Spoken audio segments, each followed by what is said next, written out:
have a representative of Arlington, Virginia out there? Anybody who feels that they have something to... Do we have anybody that believes in ghosts? Isn't this a big ghost state? Has anybody ever here had an encounter with a ghost? A real one? Holy shit, nobody. I think we just disproved ghosts. Okay, get up here. Right. What's your name, sir? Adam's coming up. We'll be with you in a second, probably, too. I thought maybe, because we're on the East Coast, like there's more ghosts on the East Coast. It used to be called... no, it's true. It used to be called the East Ghost. Yeah. That's how it got its name. Adam, tell us your ghost story. I was like, I guess I was like 8 or 9 years old, and I was in my parents' bedroom, like early on, like a Sunday morning. That was like, no ghost, Adam. That's called an erection. Yeah. It was haunting, but natural. But I was like, I looked across the room, and all of a sudden, I saw like this dark sort of like shadow figure, and I think like its head popped off and was like bouncing back and forth against the walls. Oh my God, I just had a realization. Oh my God, what a breakthrough. Yeah. No, wait, I'm sorry. You saw a dark figure. You were in your parents' bedroom. Were they there a dark too? figure come in? Yeah, like we were all in the bed together, because that's not weird. So, but how are you? 8, 9? I was like 8 or 9, maybe. Yeah, I slept with my mom a lot during my parents' separation. My parents separated. Did you see a dark figure enter the room? My parents separated, and my mom moved to South Milwaukee. We never pronounced the H there. And she was living above her mom's place, my grandma. And she every night I would hear her like calling on the phone to my dad and going, I don't know what's going on. And it was like emotionally like put me in a bubble. But I remember sleeping in my mom's bed because I could have sworn my mom wanted me to. I could have sworn it was not my choice. I thought that but I bet I was all fucked up too. And but this is the most distinct emotional memory I have. My dad came over to visit my mom. They were separated, and my dad came over and was like, I guess we're gonna go to the zoo. Tiki, that was my nickname. And wait, sorry, what? Let's get back to that later. My nickname was Tiki. And then my mom said, "Can I talk to you alone for a second?" to my dad. And so that meant I had to leave. So I left the room, but I listened at the door because it was like, what the fuck? What? I guess they're going to talk about me. Obviously, they're not going to talk about the stock market. My mom really threw me under the bus. Like she went like I listened behind the door, and I heard my mom go, this is really fucking up your son. He sleeps in bed with me every night. You know that it's traumatizing him. And I remember thinking, like, you bitch. You hit on me. You wanted it. I feel that way about my mom sometimes, Dan.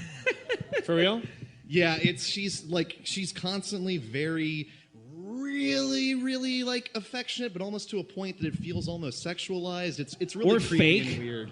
Or fake, targeted? No, not fake. Oh, okay. Do you have siblings? I have one older brother, but we have different moms. But they say there's a thing it's referred to as silent seduction, where a mother will pick one of like 2 or more male offspring, and that one receives all of the love, all of the affection, but also because she wants to change. Also all the craziness, all the anger. It's like that's absolutely true. So I think I had that one too. Like you're involved in an unwitting emotional kind of relationship.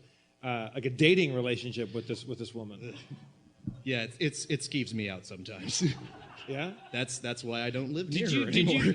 Did you get to an age when I remember being like 12 or 13 and my mom coming up behind me and kind of like giving me like a shoulder rub and kind of and then me going like, knock it off. I think that's just a puberty thing, right? Like you go, stop touching me. She was going through puberty?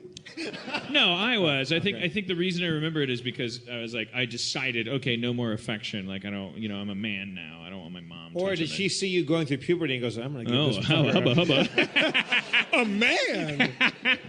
Yeah, I don't know, man. God damn it. We need more open books on this stuff. You So- hear me, White House? So Adam, Where's your committee on this shit? Stop making us take our shoes off at the airport and start figuring out our mom's brains. Why do they want to fuck us so bad?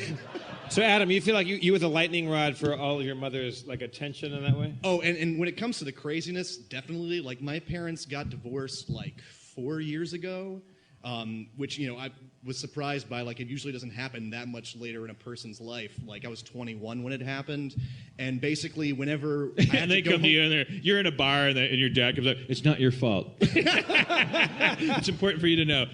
my dad doesn't even talk about that sort of stuff or anything real, for that matter. I remember my dad trying to talk to me about our parents' separation and me getting so embarrassed. I was reading a Spider-Man comic on the front seat of our station wagon, and my dad finally started to broach the subject.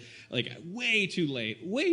Like, the luggage was moved, everything was topsy-turvy, and like, I was reading a Spider-Man comic. I had already figured out how to deal with it, which was to shut down and become autistic. And I remember or commit to an already prevalent autism. And my dad was like driving, and he just out of nowhere was like, your mother and I are going through some changes. And it was like, I was like, focus on the Spider-Man. It's important for you to know it's not your fault. And it's just stumbling through this thing, and I was like, no, finish it up, play him off. And then like there being this pause, and he go, it's just important for you to know that if you'd stop reading your fucking comic book. He got really mad, and I was like, I know, God, Jesus. Like I remember that moment too. Like my dad like reaching out to me. It was just painful. I said that let's connect here. Let's look each other in the but it was eye. too late and too artificial, too focused. And how old were you at that point? Probably 10, 11. Yeah. Or not 11.